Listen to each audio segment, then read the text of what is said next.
Começamos a segunda aula da disciplina de Segurança da Informação. A ideia hoje é falar sobre confidencialidade e cifras simétricas. Na verdade, quando as pessoas falam de criptografia, em geral eles querem dizer exatamente isso, um cenário de confidencialidade em que você tem o seguinte problema de segurança. Tem uma origem conversando com o destino, por exemplo, você com o seu banco, mandando uma senha, algo assim. E tem um intruso no meio tentando capturar essa senha ou a informação que está passando ali, para saber o seu saldo bancário, por exemplo. Para evitar esse tipo de coisa, existem dois tipos de mecanismos. Um que é interessante conhecer, mas eu não vou discutir tanto aqui, que é chamado de esteganografia. Qual que é a ideia de esteganografia? Você pega uma mensagem qualquer, uma informação que você quer proteger, e coloca dentro do que a gente chama de mensagem de cobertura, e manda isso pela rede. A pessoa que estiver no meio do caminho tentando interceptar as mensagens, não parece que tem nada de interesse passando aqui. Afinal de contas, ela vai ver a mensagem de cobertura, basicamente. Pode ser uma imagem, um vídeo, um outro texto maior. E quando chega no destino, ele consegue recuperar a informação, porque ele sabe que tem algo de interesse escondido dentro dessa mensagem de cobertura. Então, um exemplo aqui, eu posso usar imagens para esconder dados, vou mostrar já como. Tem aqui uma mensagem qualquer que eu quero enviar, do tipo descarrega a farinha. Coloco dentro de uma imagem de Hello Kitty, envio isso pela rede. E do outro lado, enfim, seja lá quem for o intruso aqui, a Polícia Federal, por exemplo, dá uma olhada na Hello Kitty, não parece nada muito estranho, alguém mandando uma Hello Kitty, e não sabe que tem um descarrega a farinha escondido ali dentro. Você pode pensar que esse é o exemplo mais bizarro que eu poderia pensar, mas na verdade é um exemplo real. Esse é o caso do Juan Carlos Abadia, de 2008. Ele foi preso, em parte, porque a Polícia Federal conseguiu capturar informações que ele estava trocando com os, não sei como chamar isso, os funcionários dele, e as informações estavam escondidas dentro de imagens de Hello Kitty. A Polícia Federal desconfiou, afinal de contas, os Hello Kitties vinham como anexos de e-mail, por exemplo, e, poxa, por que ele está mandando anexos que são figurinhas de Hello Kitty? Ele é um traficante e, bom, não sei, né? Qual a motivação? E aí desconfiaram e usaram algumas técnicas para tentar achar informações escondidas e descobriram que tinha, de fato, informações escondidas. Provavelmente ele deveria ter escolhido algumas imagens um pouco menos óbvias, né, mais próprias para o contexto dele. E uma técnica possível para fazer esse tipo de coisa é o que a gente chama de a técnica do bit menos significativo. O que se pode fazer nesse caso? Eu tenho aqui uma imagem, é de verdade, isso aqui eu fiz no Paint, é essa a cor mesmo.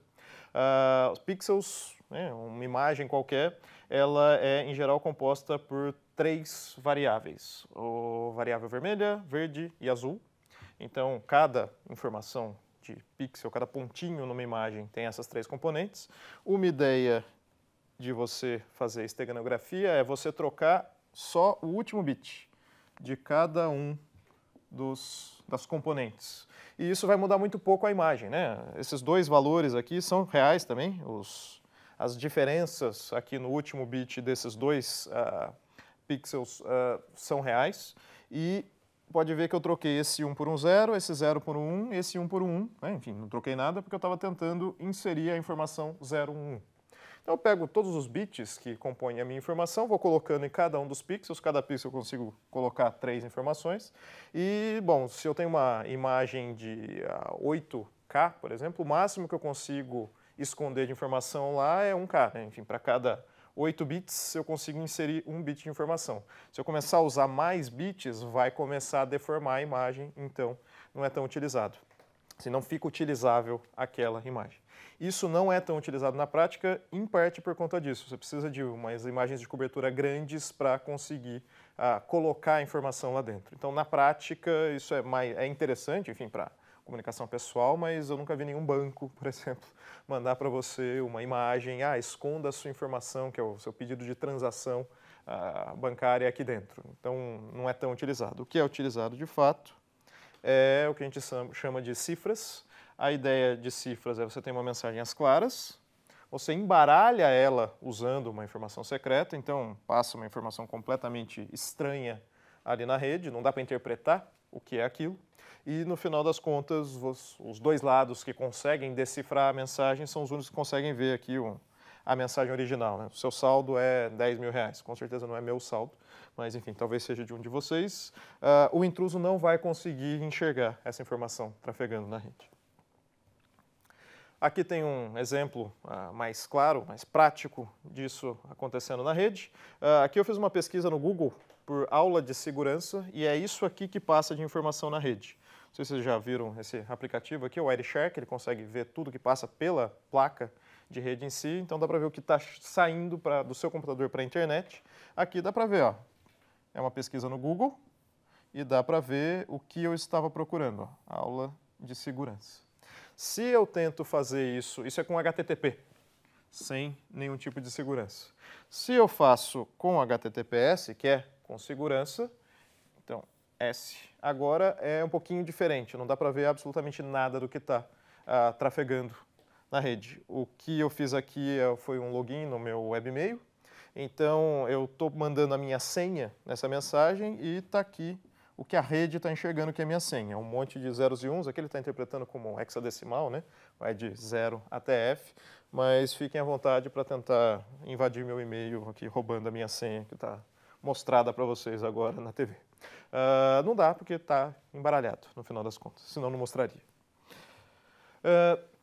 Como é que é feito isso na prática? Dá para fazer, então, cifras simétricas. A ideia toda é essa aqui representada na imagem. Você tem a mensagem, você tem uma chave secreta que é conhecida dos dois lados da comunicação, e você usa um algoritmo que a gente chama de cifração ou encriptação, que transforma M em C. É o C, que é a mensagem embaralhada que passa na rede, e só do outro lado, quem sabe a chave secreta consegue recuperar o M de volta, quando ele recebe o C correspondente. Então essa é a ideia por trás de uma cifra simétrica. Tem uma chave K que garante a confidencialidade das comunicações. Para dar um exemplo didático, temos aqui o caso da cifra de César, que é uma cifra clássica aí, bem antiga. Júlio César já entendia de criptografia e ele, para conversar com os generais deles, ele usava o que a gente chama de uma cifra de substituição. Qual que é a ideia? Cada letra do alfabeto, esse aqui é o alfabeto atual, né? Na época de César o alfabeto era um pouquinho diferente, mas cada letra do alfabeto ela é substituída por a letra 3 posições adiante. Então, ó, A é substituído por B, C, D, então 3 à frente, então B por E, C por F, D por G, isso aqui é cíclico, né? Quando chega no X, não tem 3 à frente, então ele volta até o A. Então, B e C, o Y e o Z correspondentes. Então tem aqui um exemplo de mensagem cifrada por César, comentário sobre a guerra na Galícia, né? Comentário de Belo Gálico. Meu latim é horrível, mas enfim, é isso que está escrito aqui. O que seria enviado para os generais é isso, eles sabendo a chave correspondente, 3, fazem a subtração, né, de 3 posições, vão 3 posições para trás, e conseguem recuperar a informação correspondente.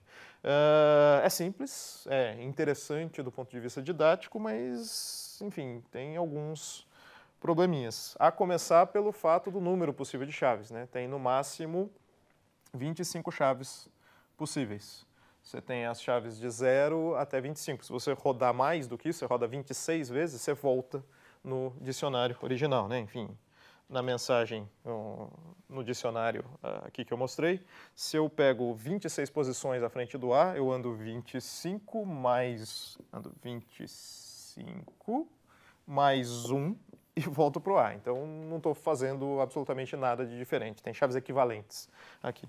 O número máximo de chaves que você tem é 25, que para um computador hoje é fácil de quebrar, fazer um teste de todas as possibilidades. Tanto que tem aqui um exemplozinho de como uma cifra de uma mensagem, uma frase célebre, aqui usando a cifra de César, e tem uma chave por trás. Não é difícil usar alguns truques para conseguir quebrar isso aqui. Na verdade, nem precisa testar todas as possibilidades, porque tem algumas coisinhas que te dão informação. Então tem aqui um cenário em que as letras estão dobradas. Não existem muitas letras em português, né? Enfim, saber também a linguagem da frase é importante, que ficam dobradas. Também tem algumas palavras aqui, alguns trechinhos, em que as palavras têm no máximo 2 caracteres. Isso também não é tão comum, assim, não deve ser um Z aqui, deve ser um os, as, de, da.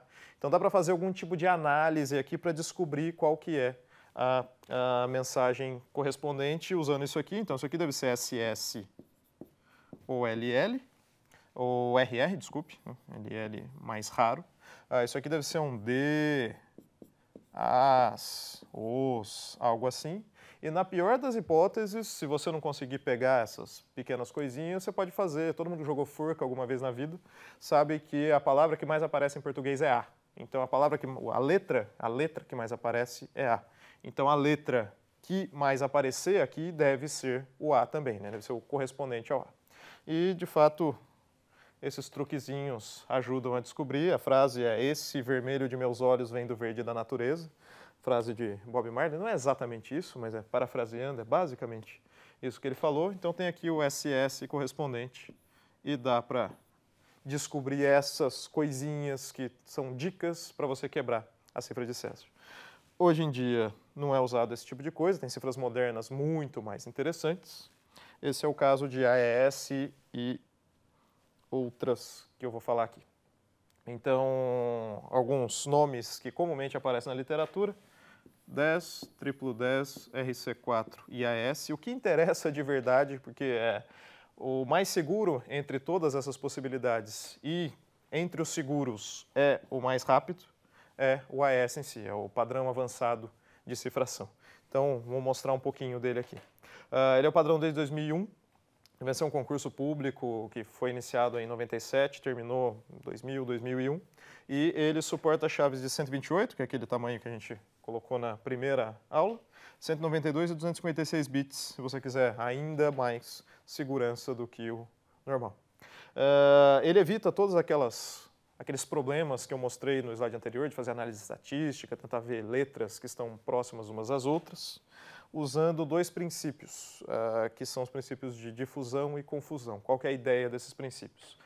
Então, o primeiro deles é o conceito de difusão, que a ideia dele é a seguinte: se eu trocar uma letra de uma palavra daqui para cá, o que vai acontecer numa cifra com baixa difusão é que muda uma única letra no texto cifrado correspondente. Com uma cifra moderna, o que você quer é que, se eu trocar uma letra, troquei o E para A, dali para lá, o que acontece é mudam praticamente todas as letras, né? Letras, entenda bits, porque, enfim, letras para usuários humanos são úteis, para computadores o que se usa são bits.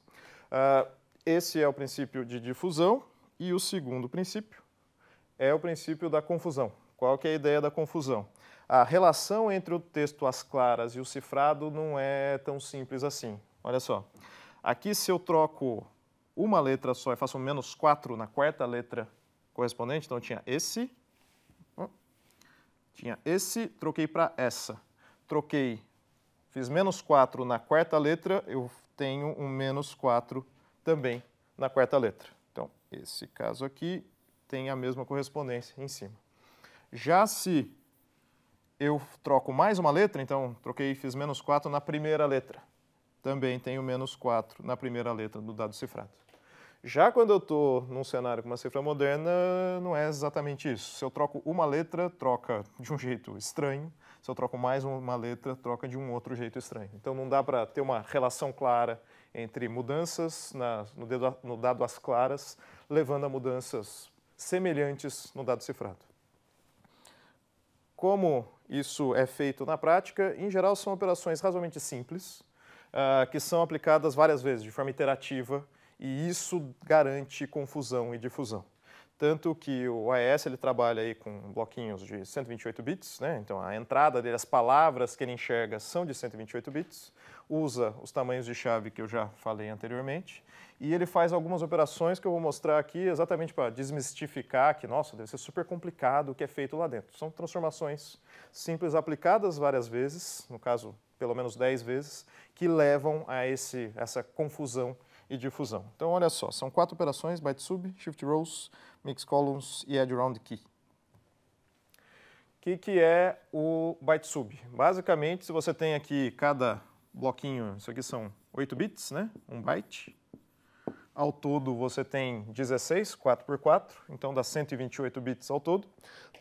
O que você faz é simplesmente pegar cada um desses bytes e passar por uma que a gente chama de caixa de substituição. Uma tabelinha fixa, não muda com chave nem nada, é pública isso aqui. E você transforma, por exemplo, um 1 num 17, um 3 num 14, um 9 num 65 e por aí vai. Então tem uma tabelinha que faz essa relação. Então, sabendo substituir dados, estilo César, né? César também tinha uma tabelinha do que você substituía de um ponto para outro. É isso que faz a S-Box, de um jeito mais complexo do que César, mas não deixa de ser uma tabelinha com 256 entradas, 256 saídas. A segunda operação é mais simples ainda, nem tem uma tabelinha, simplesmente você troca os bytes de lugar. Então, você faz um shift para a esquerda aqui, rotaciona para a esquerda o primeiro dado, então esse dado que estava aqui, ele vai aparecer aqui, né, porque eu rodei. É a mesma coisa que eu rodei para a esquerda, eu podia ter rodado uma vez para a esquerda, podia ter rodado 3 para a direita, não é mesmo? Aqui eu rotaciono 2 vezes e aqui eu rotaciono 3 vezes. E a primeira eu mantenho inalterada. Então, é isso aqui que acontece com os dados, né? Dá para ver que a primeira coluna ela é jogada aqui numa diagonal. Também nada muito complexo. Isso aqui também não depende do chave, é fixo. Todo mundo sabe fazer 0, 1, 2, 3 em cada um dos blocos. Não tem nenhuma informação secreta envolvida. E agora tem que ter alguma operação mais complexa, né?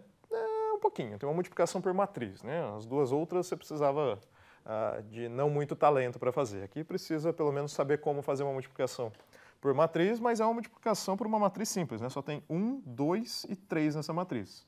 Então, sabendo a tabuada do 1, 2 e 3, você consegue fazer esse tipo de multiplicação e como funciona uma multiplicação por matriz, dá para fazer também. Então, são essas 3 operações, mais a última, que é você aplicar a chave. A chave, o que você faz é simplesmente pegar a operação de ou exclusivo, né? Isso aqui, ó, XOR, entre cada um dos bytes. Então, você pega a chave, usa como máscara aqui, faz um XOR em cima da sua mensagem, repete isso 10 vezes e você tem um AES. E, enfim, no livro tem várias discussões do porquê isso funciona. Vou deixar como lição de casa aqui, mas ele dá muito bem os princípios de confusão e difusão que eu discuti anteriormente. Um último ponto a ser discutido é um que a gente chama de modo de operação. Como eu falei, o AES, essas cifras de bloco, elas só operam sobre mensagens de tamanho fixo. Então, se você tem mensagens com esse tamanho, você está bem. Se você não tem mensagens com esse tamanho, em princípio não daria para usar, né? Porque ele só aceita entradas de 128 bits. Para resolver isso, para operar sobre qualquer tamanho de mensagem, ele usa o que a gente chama de modo de operação. Basicamente, o que ele vai fazer é aumentar, enfim, você tem menos bytes do que 128, coloca uns bytes extras. Você tem mais bytes, quebra a mensagem em vários bloquinhos de 128 e opera sobre essas pequenas mensagens. E tem vários modos possíveis, né? Uma sopa de letrinhas isso aqui, na verdade, você pode ver que é um monte de STLs, siglas de 3 letras. ECB, CBC, CFB, OFB. Não vale a pena discutir cada uma delas em detalhes, no livro tem algumas. O importante é ver as características delas para evitar alguns problemas de segurança, como o seguinte. Essa aqui é uma mensagem que foi cifrada, por exemplo, usando o modo CTR ou o modo CBC. É uma imagem que foi cifrada, enfim, olhando para essa imagem, parece um chuvisco, né? Parece que é uma TV mal sintonizada. Dependendo do modo que você está operando, como por exemplo o ECB, dá para ver uma silhueta do que seria a imagem, porque ele não protege tão bem as várias mensagens. O problema todo é que bloquinhos iguais de entrada levam a bloquinhos iguais de saída. Então, quando você tem uma região aqui que é exatamente o mesmo valor de pixel, né, a imagem em pontos próximos ela não muda tanto, você consegue identificar uma silhueta do que seria a imagem original que foi feita a cifração. Então, é interessante estudar esses modos exatamente para saber quais são as características de cada um deles. E para finalizar, temos aqui algumas aplicações práticas de uso desse tipo de mecanismo. É um dos mecanismos mais usados na prática no mundo.